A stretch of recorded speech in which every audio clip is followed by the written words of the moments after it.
आप सबको विदित है कि आज बुद्ध पूर्णिमा है। वैशाख पूर्णिमा को बुद्ध पूर्णिमा कहा जाता है। आज से 2500 वर्ष पूर्व इस धराधाम पर एक ऐसे महामानव का जन्म हुआ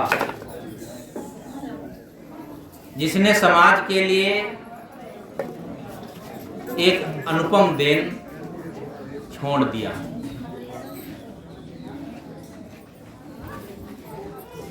भगवान बुद्ध के लिए कहा जाता है जब वे सिद्धार्थ थे तो उनका किसी ने हस्तरेखा देख करके बताया था या तो ये चक्रवर्ती सम्राट होंगे या बहुत बड़े संत महात्मा होंगे। हाथ देख करके कुछ नहीं बताया जा सकता है। ये हाथ की जो लकीरों में लोग पढ़ते हैं जिसे फलित ज्योतिष कहते हैं, ये अनुमान ज्योतिष है। गणित ज्योतिष कुछ हद तक तो सही है। नक्षत्रों को देख करके कब पानी बरसने की उम्मीद है, क्या तूफान आने वाला है, तो उसमें कुछ हद तक सही निकलता है। लेकिन ये फलित ज्योतिष केवल एक अनुमान कल्पना।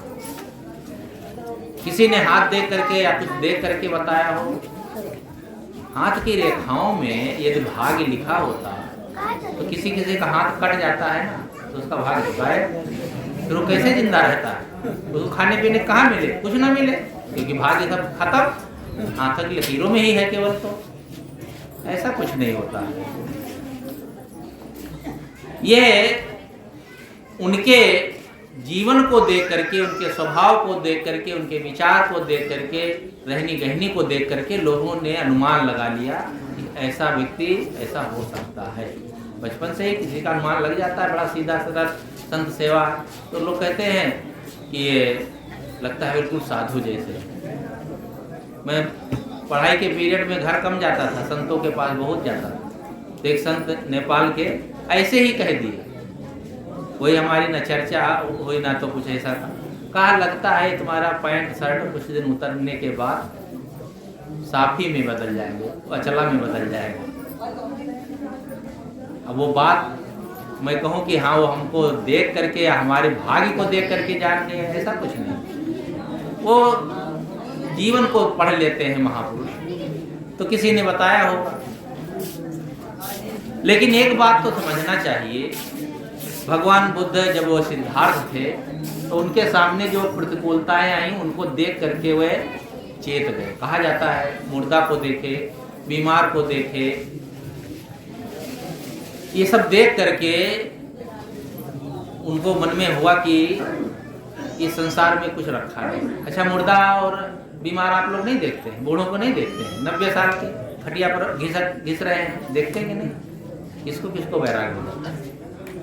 वे तो सिद्धार्थ से बुद्ध हो गए और हम लोग ऐसे बुद्धू बने बैठे हैं। कोई का जीवन बदलता है, केवल कहने से नहीं बदलता है। जीवन ज्ञान की बातें जब हृदय में समा जाती हैं तब बदलता है। एक आदमी था तो एक फील्ड था, उसमें गाय चरा रहा था, भैंस चराता था वहीं। तो वहाँ पर एक महात्मा, एक टीला था, वहाँ पर बैठ करके एक कथा कहते थे। और जब वो कहते थे तो कुछ लोग आ जाते थे तो 10 रुपये 5 रुपये दे देते, तो 10-50 रुपये हो जाए तो उनका जीविका चलती थी।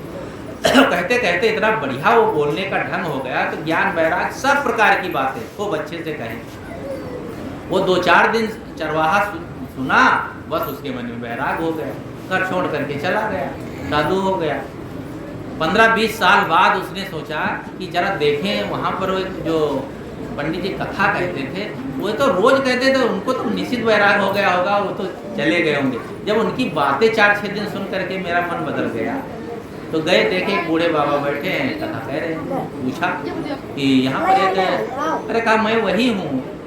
कहा अरे आपकी बातें तो सुन करके मेरे मन में परिवर्तन हो गया, छोड़ दिया दुनियादारी।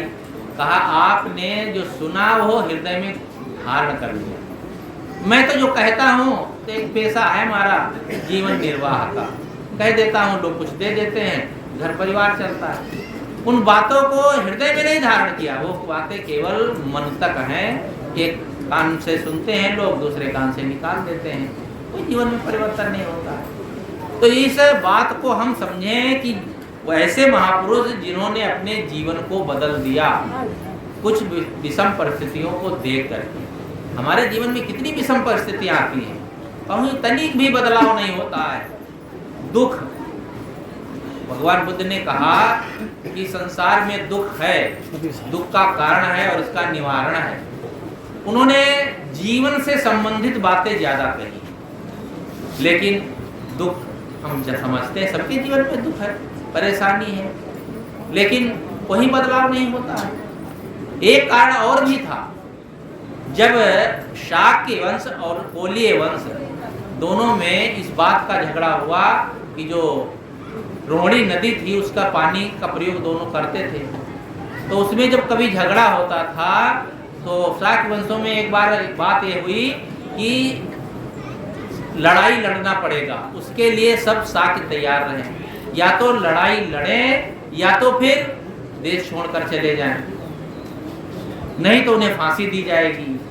कई शर्तें रख दी गई। तो सिद्धार्थ ने कहा तो ना मैं लड़ूंगा, मैं ये कर सकता हूँ देश छोड़ के चला जा सकता हूँ, और देश ही नहीं हम संन्यास ले लेते हैं और लौट करके संसार से कोई मतलब ही नहीं रखते।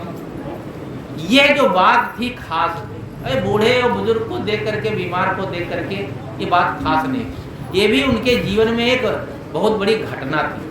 देखो उन्होंने लड़ाई नहीं लड़ी, झगड़ा नहीं किया, मार काट नहीं किया, छोड़ दिया। लेकिन आज हम लोग एक बिस्वा जमीन के लिए कटने मारने तैयार हो जाते हैं, छोड़ नहीं सकते हैं। दो सज्जन थे, सज्जन क्या भक्त ही थे, वो लड़ रहे थे मुकदमा, कितनी जमीन के लिए? 4 खटिया जमीन, 4 खटिया डाल दो जमीन ढक जाए। लड़ते रहे 27 वर्ष तक, और गुरुदेव जी हर साल जाते थे और दोनों को समझाते थे, भैया आप जमीन का थोड़ी जमीन है, एक बिस्वा भी नहीं, 4 खटिया बराबर, अपन फैसला कर लो। ऐसा है, ये जमीन की लड़ाई नहीं, बात की लड़ाई है। और बात की लड़ाई में 27 वर्ष बीत गए और कितने लाख रुपए खर्च कर डाले हों, अंत में वही फैसला करना पड़ा। कैसा आदमी है? एक आदमी को मैंने सुना, हमारे दुश्मन कह रहा था हमारे 20 बीघा करना है, तुमको देख लूंगा, ऐसा तो समझ गया आपको। अब 20 बीघा गन्ना जो है उनको देखने के लिए आदमी कैसा कैसा दिग्भ्रमित हो गया है संसार में आकर के, अपने जीवन को समझ ही नहीं पा रहा है। मनुष्य जीवन क्यों मिला है? बड़े भाग्य मानुष तन पावा, गाते रहते हैं, रामायण में गाएं, चाहे कहीं कहीं गाएं, मानुष तन सदगुरु मिला, मोक्षो इच्छा होए, सब खूब गाते हैं, सुनते भी हैं, लेकिन कान पर जू नहीं रेंगती है, मनुष्य जीवन का कोई लाभ ले नहीं पाते। क्या मतलब होता है?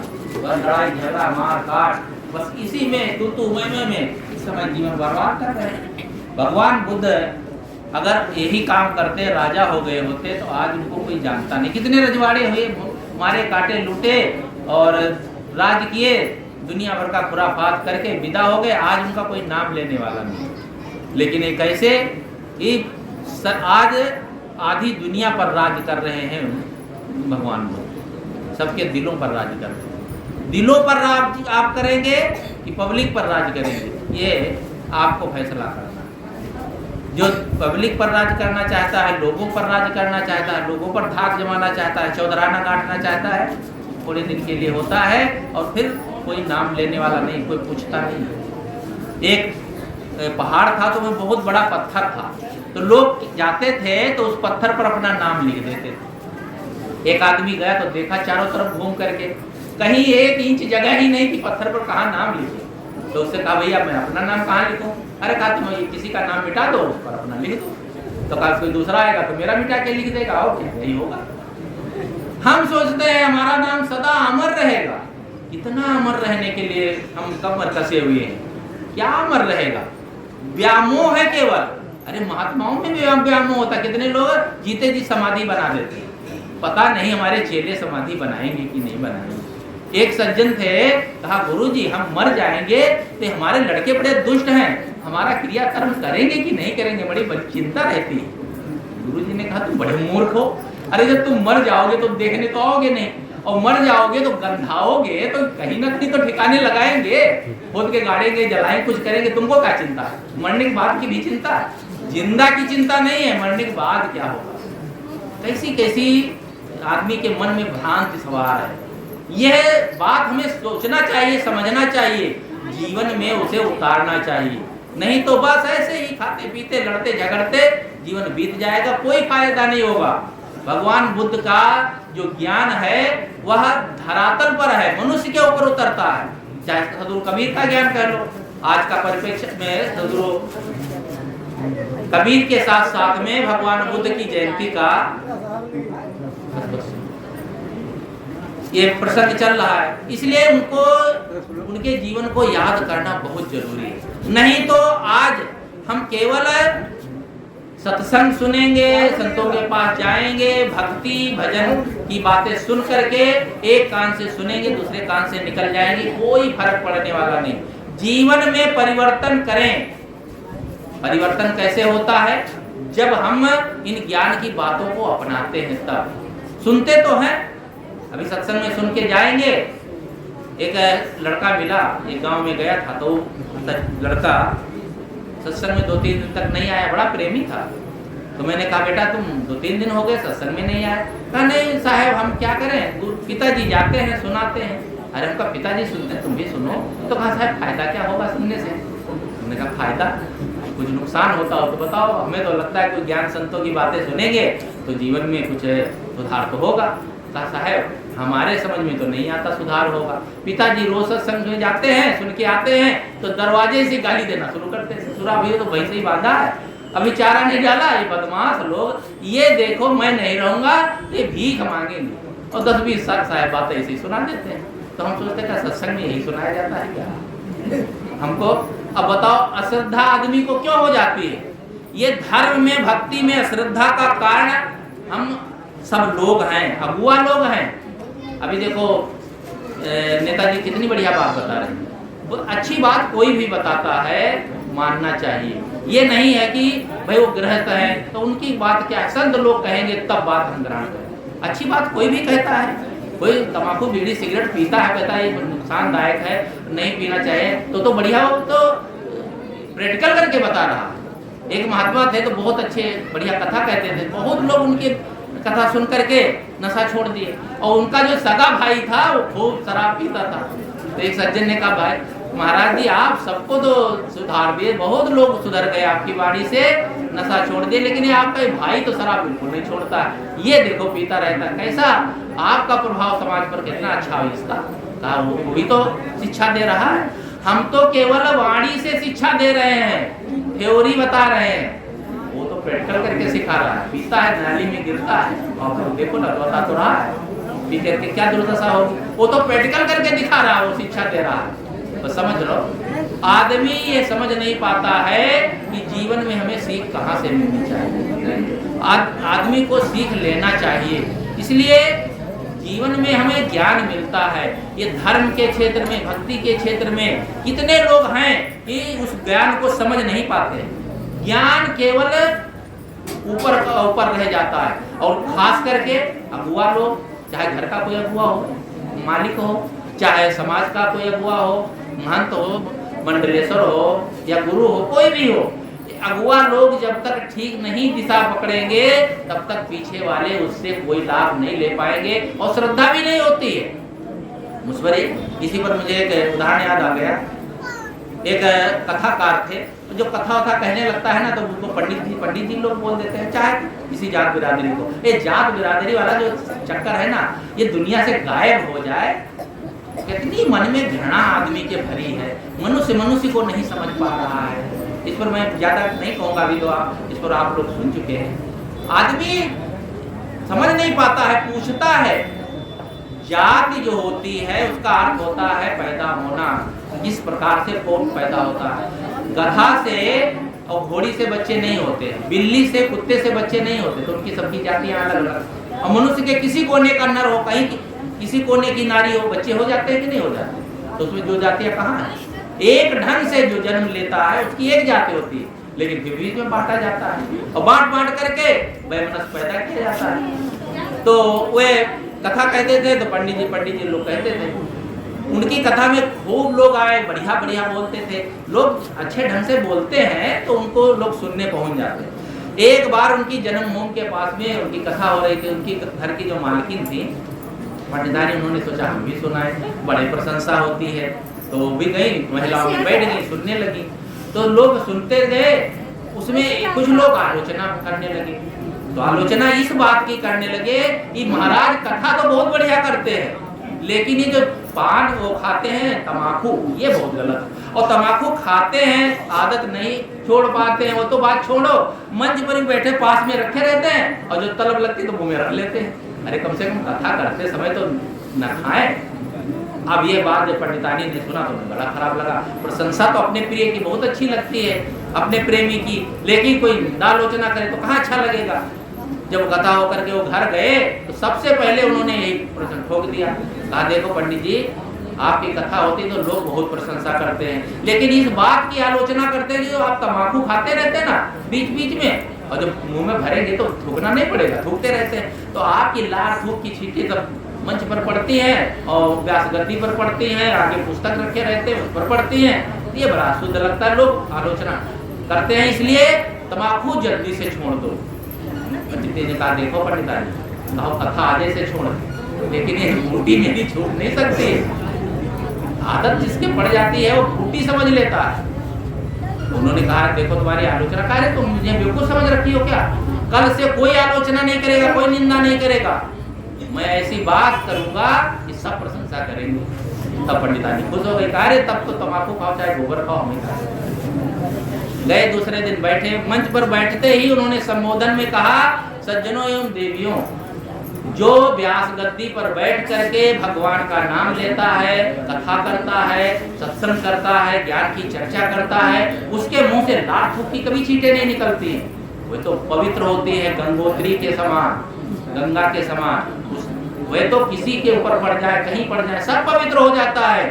आपको किसी को भ्रम नहीं करना चाहिए कि महाराज के मुंह से लात की थूक किसी के मुंह से निकले वे अपवित्र है। बस लच्छेदार ऐसा बोले कि सब जय जयकार करने लगे। अब इस बात को लेकर के जब जय जयकार होने लगी, एक उसमें जो सज्जन थे, जरा विवेकी थे, तो उन्होंने कहा वाह कैसा मूर्ख बना रहे हैं, खाते हैं तम्बाकू और लाड़ थूक की छींटे गंगा के समान पवित्र बता रहे। वो चले गए घर को, और कथा तब तक समाप्त हो गई। आए और सफेद सफेद एक पुड़िया में चूरन पीस के लाए। जब लाए सामने रख दिया, कहा महाराज ये ग्रहण कर लीजिए। तो कहा कि क्या है? अरे क्या है महाराज, बस केवल मैं गरीब आदमी हूँ, थोड़ा सा ले आया। उन्होंने कहा कि बहुत जल्दी में है माताएं, मैं बहुत 2 मिनट में बंद करता हूँ, बहुत देर हो जाती, थक जाती है, क्या करें, और उनको घर भी जाना, कोई बात नहीं। तो उन्होंने कहा अच्छा चलो कोई बात नहीं है, खा लेते। तो बड़ी सी चुटकी मुंह में रखा तो उनको मुंह बखा गया, बहुत खराब लगा, ना मीठा ना खट्टा, खाया क्या खिला दिया? कहा महाराज मैं गरीब आदमी हूँ, मेरे पिता भी गरीब, मेरे दादा गरीब, गरीबी मान सनातन से चली आ रही, क्या करूं? मैंने ऐसा सोचा कि मेरे गांव में गंगोत्री आ गई है, तो मेरे दादा की, दादी की, बाबा की सब हड्डी रखी थी, तो गंगा सागर नहीं ले जा पाया था। अरे यहाँ तक पैसा नहीं था जो प्रयाग भी ले जा पाऊं। मैंने जब सुना आज हमारे गाँव में ही गंगोत्री आ गई है, गंगा जी आ गई है, तो क्यों न पुरखों को तार ले। तो बरगंगी की हड्डियों को पीस करके आपके गंगा में डाल दिया। अरे कहा तूने मेरी सारी क्रिया भ्रष्ट कर दी। अरे कहा मैंने कोई क्रिया भ्रष्ट नहीं, गंगा में जो पड़ता सब पवित्र हो जाता है ना। बहुत उनको घृणा हुई, बस उसी दिन से उन्होंने तम्बाकू छोड़ ही दिया। अब कैसी कैसी ये समाज के अगुआ हैं, समाज को शिक्षा दे रहे हैं, और छोटी छोटी गंदी चीजों को नहीं त्याग पा रहे। महागंदी चीज माटी खा लो तो अच्छा, तम्बाकू तो कितनी गंदी चीज है, लेकिन लोग खाते। तो कहने का मतलब है जीवन में हमें आचरण की आवश्यकता है। भगवान बुद्ध की वाणियों को हो चाहे कबीर साहब की वाणियाँ हो, इनको जब तक आचरण नहीं करेंगे तब तक जीवन का लाभ नहीं होगा। मैं और अपनी अधिक बात नहीं बढ़ाऊंगा, और संतों के विचार सुनना है, इसलिए मैं अपनी बात को यही समाप्त करता हूँ। बोलिए सद्गुरुदेव की जय।